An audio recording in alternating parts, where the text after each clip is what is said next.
This is Tools for Nomads.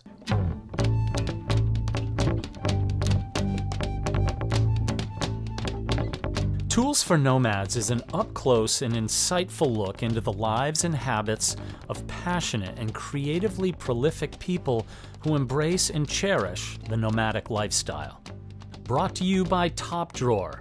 As creative professionals, we know the nomadic lifestyle is as much a mindset as it is a way of being.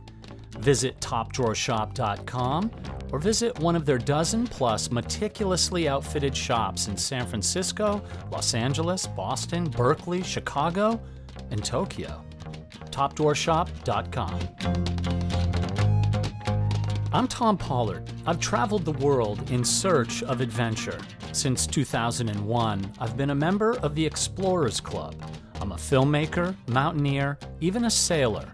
I've been to the top of Everest and helped build and sailed a ship made of 2.5 million reeds from Chile to Easter Island. I almost got eaten by a mako shark. I've filmed with orcas, elk, bear. From five-star hotels to the cold, cold ground, I've visited a lot of cool places over the years, but there's a whole lot of places on the globe I've yet to experience. I met today's guest, John Branch, in 2017. He emailed me asking to interview me about something I witnessed on Mount Everest the previous year. John Branch wanted to hear my story about having crossed paths with 3 men who lost their lives close to the summit of the mountain. I encountered each one of them in their last moments of life. One can imagine how helpless I felt in knowing there was nothing I could do to save them.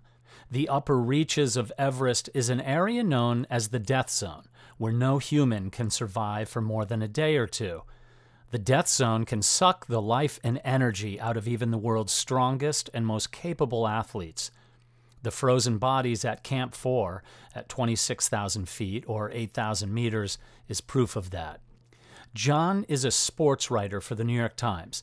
Not just any kind of sports writer, he writes about off-the-beaten-track sports like mountaineering, climbing, skiing, and off-beat sports like wingsuit flying, bowling, even Rubik's Cube competitions. John says he's more interested in the human side of the story than the scoreboard. And it turns out I knew John and his work before even actually speaking on the telephone. Having survived a near-deadly avalanche in my home state of New Hampshire, I was riveted by his story called Snowfall, about skiers killed in an avalanche in Washington state. The story won John a Pulitzer Prize. He's a master at his craft, the best-selling author of Boy on Ice and The Last Cowboys. And he just released a book featuring 20 of his favorite stories from over 2,000 that he's written for the New York Times, called Sidecountry, Tales of Death and Life from the Back Roads of Sports. The article he interviewed me for, called Deliverance from 27,000 Feet, is in his new book. It brings up so much emotion for me personally that I can't say I'll ever be able to read it again. I caught up with John in August of 2021 from his home near San Francisco. He'd just returned from Tokyo, where he was reporting on the Tokyo Olympics. As I said, John is no ordinary sports writer. His take on the Olympics and what he experienced there is true John Branch. He tells stories about people before sports, about their heartache, about their successes, about their wins and their losses, in ways that touch every one of us. Here's my conversation with John. So you could be the busiest man in, well, we're all busy, I suppose, but you've got to be busy. You carved out some time for me on a Friday afternoon. I nothing but gratitude. So good to see your face again. Same with you. Always good to see your face. We need more smiles in this world, man. Yeah, hey, we need more smiles on this planet, and that is the planet. Talking about the planet, you've traveled far and wide, and you just came back from a trip to Tokyo to cover the Olympics. Can you? I've been following you. I follow you religiously on Instagram. Your Instagram story should be its own film. I'm suggesting that now, just in case. If you just future thoughts, I'll produce it for you. There's no budget. I also wanted to throw that in there. What a trip to Tokyo, covering the 2020 Olympics in the year 2021. What was that like? Yeah, it was fascinating. I've covered a lot of Olympics now. I've been blessed to have done these quite a number of times. I was really, really looking forward to this one because I had gone in 2019 to do some reporting, and I thought this one's going to be lights out. Japan runs things very efficiently. The people are wonderful. The culture's wonderful. And I thought this is going to be one of the great Olympics ever. That was pre-pandemic, of course. And in hindsight now, the takeaway is that I really felt bad both for Japan because it couldn't showcase itself in any real way, and I felt bad for the athletes who were performing, their life's work in mostly empty venues, without familiar, friendly faces in the crowd, without family and spouses and supporters. It was lonely and weird, and it felt like dress rehearsals in a lot of ways. So the two groups of people I feel bad for are the athletes and for the people in Japan. So how, the athletes notwithstanding, but what about the people of Japan? Like, so what was it a spoken thing? Were they saying we mourn, our hearts are sad, or like how did it feel? Like what was the visceral feeling of it? Yeah, the Olympic movement, the IOC basically decided if we're going to do this during this pandemic, we're going to soldier on through this. We're going to do this without trying to impact Japan as much as possible. And so they really, more than any other time I've ever seen, created this semi-bubble for the Olympics. And so we really had very little interaction. I did stay in a hotel in a Tokyo neighborhood where I could walk outside and it felt like real life. Everybody is wearing masks indoors and outdoors, very different than the US. Nobody complained about it.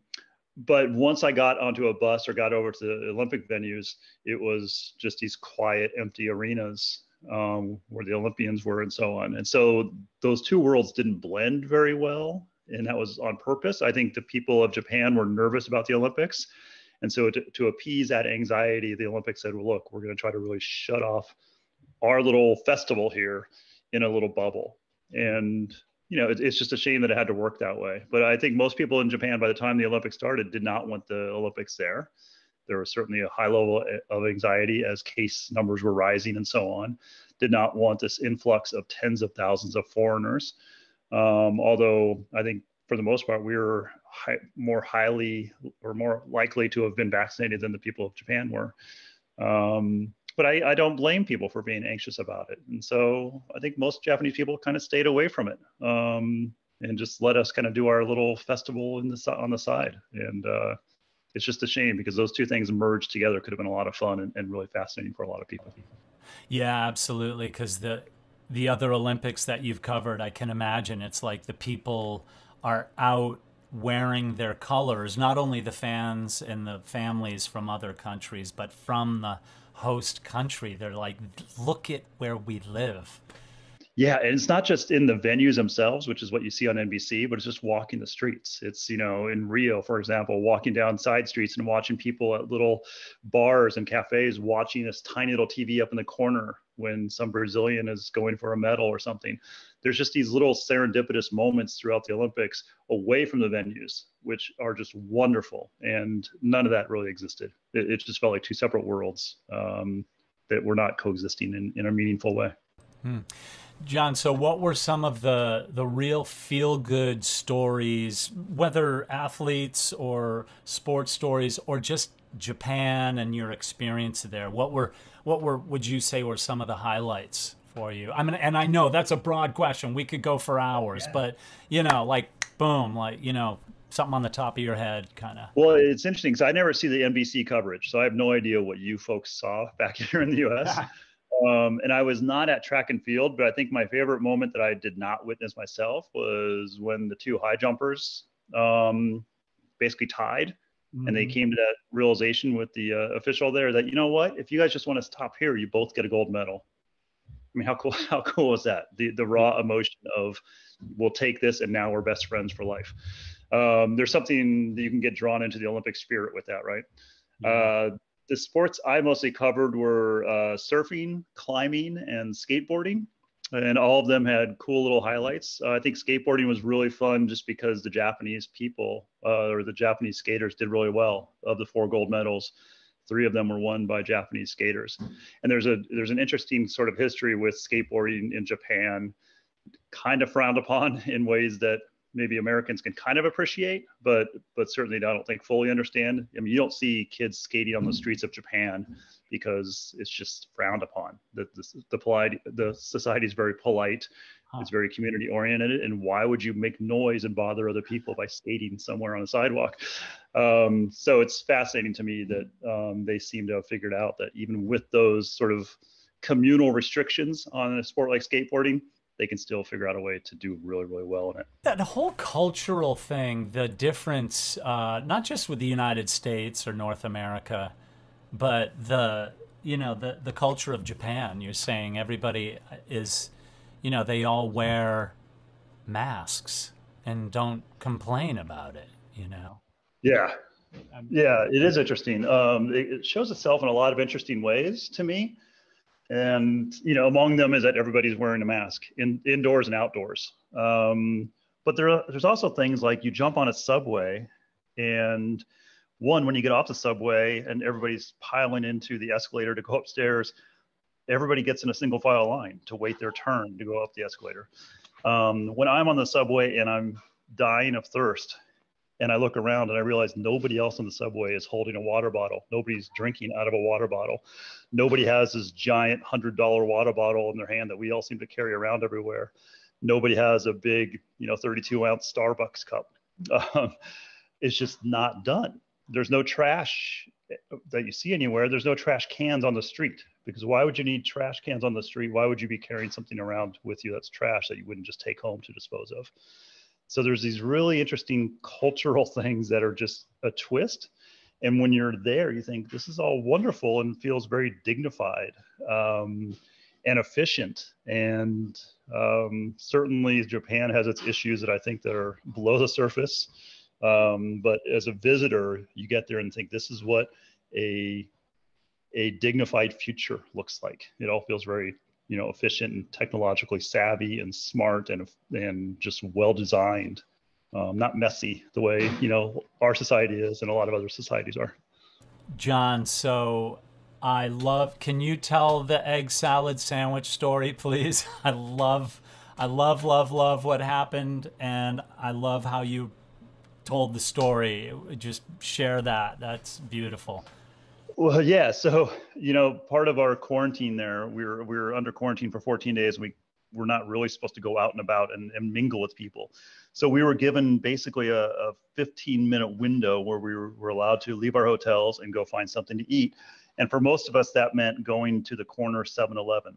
And if you have not been to Tokyo, you might be surprised to know that there's a 7-Eleven on every single corner. They're like Starbucks in Manhattan. It's 7-Eleven in Tokyo. And at these 7-Elevens and other companies that are like them, Lawson's is another convenience store there that you see a lot. They have a lot of fresh food. It's not like hot dogs on the rollers like we're used to at our 7-Elevens. They have sushi and salads and noodle dishes. And so a lot of people take these on their way home from work, and that's their quick meal. They just kind of take home and either microwave or just eat cold noodles, or I bought an octopus salad one night. But one of the things that came up was the Lawson, which is like a 7-Eleven competitor, the egg salad sandwich. And I had forgotten this until somebody mentioned it, that Anthony Bourdain, the late Anthony Bourdain, loved the Lawson egg salad sandwich. And so I decided, yeah, of course I'm going to try it. If Anthony Bourdain thought it was good enough to herald on his TV show and in his writing, then certainly I'm going to try it. And so for like $2, you get a egg salad sandwich, and they are just creamy and eggy and messy and delicious. And yeah, I'm not sure I would have thought of doing that if not for Anthony Bourdain. So so you get the sandwich and you remembered Anthony Bourdain being like obsessed, not obsessed, but loved these, and you found his tweet from, I'm looking at it from November 3rd, 2013. Yes, I think he called it what, the unnatural, inexplicable deliciousness of the Lawson's egg salad sandwich. And he's exactly right. Okay.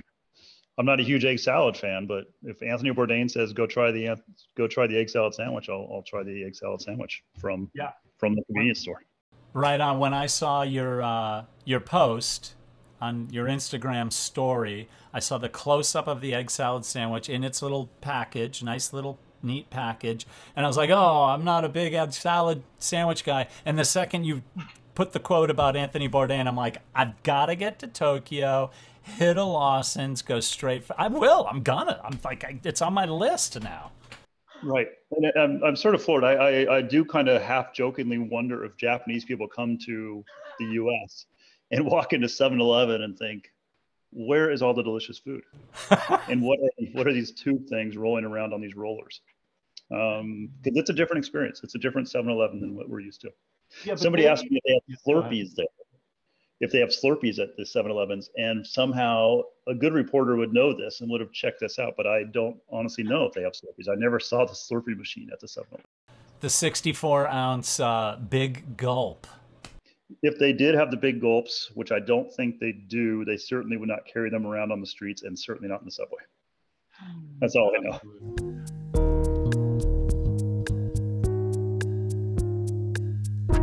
We're talking with John Branch, New York Times sports writer and journalist who recently covered the 2020 Olympic Games in Tokyo. So John, I want to ask about 1,000 of your stories there, but you travel a lot. You're a man who has been to a lot of countries to cover the sports that you cover, not your traditional mainstream sports, like in a, I speak about this in my introduction to you, but like, how do you do it? Because you're well, you have a pretty cool job. You're a sports writer for the New York Times, and they probably don't, other than saying go to the Olympics, do you just follow your intuition, or what motivates you, and what drives you to get out of bed and do it? It's like, yeah, I do have the coolest job in journalism, I think. I have to remind myself of that when I start to complain about it. Which I do sometimes, but yeah, I've got the coolest job, and that job is basically just go find cool stories, which is both freeing but also daunting in a weird way, because it's almost too big of an expanse to wrap your head around. So I rely on things just to kind of hit me, like little asteroids, like, oh, that's a good story there, and look at that thing flying by. Is that something I should grab onto and check out? My whole mantra is to try to write stories that are unexpected, that our readers don't go looking for, but they stumble across and somehow get sucked into and think at the end, I'm so glad I randomly ran into that story, because I would have never searched it out. And so it allows me to think about stories, in the climbing world, or in the world of a lot of these kind of what we might consider secondary sports that the Olympics is filled with. I try to stretch the bounds of what a sports story is. I've written plenty of stories where people have written to me saying, why was that a sports story? Why was the cover of the sports page about Rubik's Cubes or something? And I say, well, I don't really know, but it fascinates me. So maybe it fascinates other people too. John, the reason your stories are interesting is because they cross all country and cultural boundaries. They're about people, about human beings, like who cry and die, or lose, or win against all odds. These are stories of the soul, and you're bringing us stories that have meaning. Maybe I'm putting too much, golden circles on this, if you will, Olympics. But it's about the soul. It's about people, and sports is your conduit. Yeah, it's fascinating because I really don't care who wins and loses. I think I gave up a long time ago, really caring about the results of who wins the gold medal or who wins the Super Bowl. Um, I just want to know what's at the heart of this. What's the bigger cultural context here? What's the tiny little story about the person who won or lost? I remember years ago, I had a colleague of mine who pointed out that I tend to go to the losers' locker room, that I tend to write about losers more than winners. And I think they're right on. I believe people who have lost are more interesting generally than people who have won. And I think that now extrapolates as I get older into people who have suffered and people in some cases who have died. A lot of stories I do now are about people who literally have died. And it's, maybe a little macabre, but, I think those are more important stories than the scoreboard. And that's what draws my interest. And I hope that some people, at least a few people, see it the same way. I'm thankful that some of my editors see it the same way, so they keep publishing them. Before I let you go, John, so when you work, are you a guy who you open up your laptop? Are you good to go? Or is there a place, whether you're at home, work, like where's your, how do you build your little safe place to do your work? Yeah, I'm pretty low maintenance. I think it comes from always being out of a laptop bag and going into press boxes when I was a little bit younger. And so I'm very adept at working in airport lounges or at airport gates and at coffee shops. And I don't mind noise around me. I don't mind sitting outside. I don't mind people having a conversation near me generally. I think I'm pretty easy. So give me my phone more and more. But to write, open up a laptop and start going. Yeah, I don't need a lot. I don't need a lot of space. In fact, I barely need a chair for a lot of the stories I write. Give me a Wi-Fi connection. I'm pretty good. So when you're on the go, then it doesn't. Then it almost doesn't even matter. Your work, the quality or the what it is you're trying to get. It's not where you're writing from. It's just it's you were able to go there in your head and do it no matter what's going on. Yeah, I guess. I mean, I don't give it a whole lot of thought, but a lot of it's just a matter of you do what you can. I mean, I've filed stories from, I think probably pretty good stories from sitting on the floor of the airport terminal, or I know I've filed stories from the trunk, standing at the trunk of my car, trying to get a cell signal. Yeah, you just kind of do what you can, especially as you roam around the world or around the country. And I live in the West, so I do a lot of stories, and I have done a lot of stories like from rural America. You're just kind of fitting in wherever you can make your little workspace and hope you have enough of a signal somehow to get your story to New York. What's your thing, to get you inspired? Are you a reader, MP3 player going all the time? Do you have some meditative music playing or a baseball game in the background? Yeah, that's interesting. I will sometimes listen to music. I had an old mentor of mine who said, turn on classical music. So it's interesting you say that because just in the last few days, I've started listening to more classical music again. Just do, hey, Spotify, play Tchaikovsky. And so one day I'll listen to Tchaikovsky all day long just to have it on in the background. But yeah, sometimes music, but I also don't mind just the constant drone of my family bouncing around, or like I say, in a coffee shop, or I'll sit outside and the birds will make noise. I sometimes call New York and I worry that they wonder what I'm doing because I know they can hear the birds in the background. Um, yeah, I generally like ambient noises. When I hike and when I run, I don't listen to music anymore because I want to be sort of more aware, more part of the environment. So, um, yeah, that's a roundabout answer. I think I will do a little bit of everything. Super cool. What about when you're gonna go on a trip, whether it's the Olympics for a few weeks or whatever? What has to be with you? What you could forget everything, but or is there anything? Could you lose your bag and you'd be fine? I think I have to have my phone because they can now do everything. They record interviews, they take pictures and videos. I could file on them if I really had to. So I think my phone and my charger are my go-tos now. And beyond that, I could probably just walk out the door and be okay. What about for a neophyte who doesn't travel that much? If they were like, John, I'm going to go to Bolivia. What should I bring with me? Not that you're a Bolivia guy necessarily, but I'm sure you've been there. So. Yeah, what would I bring with me? I always bring some sort of snack mix or like almonds. Right before you and I talked, I was sitting here chewing on some almonds. Just something in case you find yourself either unable to eat food for a while, or you find yourself with no options because you land in the middle of the night, or you find yourself someplace where nothing looks very appetizing, where there is not a 7-Eleven on the corner offering egg salad sandwiches. That this just popped into my head. So when you travel to a lot of different countries, I don't know if you have your running count going, but when you go to a place like maybe in South America, it might not be so vital because I've gone into South American countries, and other than not really speaking the language fluently, you can kind of blend in a little bit. But in countries like Japan, there are a lot more social customs. So do you do you kind of have to like sit back and let other people lead? Because I hear that it's you could offend people if you do something wrong. Yeah. I have the great luxury generally when I travel for work overseas of either being someplace somewhat familiar or of having somebody who's kind of a fixer or a translator that can kind of guide me. I'll tell you that when I went to Tokyo a couple of years ago for the first time, we did a lot of meetings with people because we were talking about things like how they're going to deal with the heat or what they would do in case of an emergency. So we had a lot of meetings with a lot of managers at these various bureaucracies in Tokyo.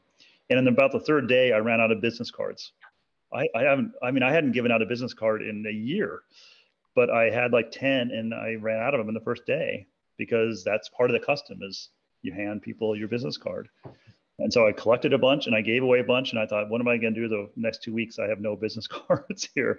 And so you felt really rude by showing up to these meetings, trying to explain in my English, and having the translator say, he's sorry, he just doesn't have enough business cards. So there's no Kinko's next to the Lawson's egg No, next to Lawson's or 7-Eleven. Yeah, there's no coffee machine there, of all things. Unreal. John, cool. So let me ask you this before I let you go, and I thank you for jumping into this on a Friday afternoon. Is there a cool story you're working on now? Can you divulge anything? There are. I've just gotten back from the Olympics, so I'm now sort of rebooting some things. So I do have a cool story actually in the climbing realm, actually in South America, that I will tell you about off the record at another time, perhaps. That I'm excited about getting back to. And I'm also focused a lot on the Beijing Olympics, which because of the pandemic, we're only less than 6 months away from the Winter Olympics. So quick flip to winter seasons, and I'll be writing a bunch of stories leading up to Beijing 2022. Wow. Oh, man, that is so awesome. From Japan to China in the course of a year, half a year, really. That's pretty cool.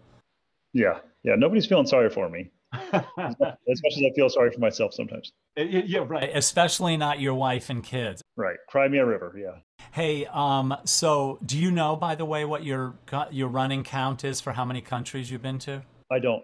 It's not that many. I'm not a great world traveler, but it's most of Europe and a few countries in Asia and only one in South America. So it's probably 30, I would guess. John, as always, thank you for your time, your work, your incredible work, and the friendship. I appreciate you so much. You have no idea. Tom, thank you. Keep that smile going. We need more of those, as I said, and always a pleasure to see you.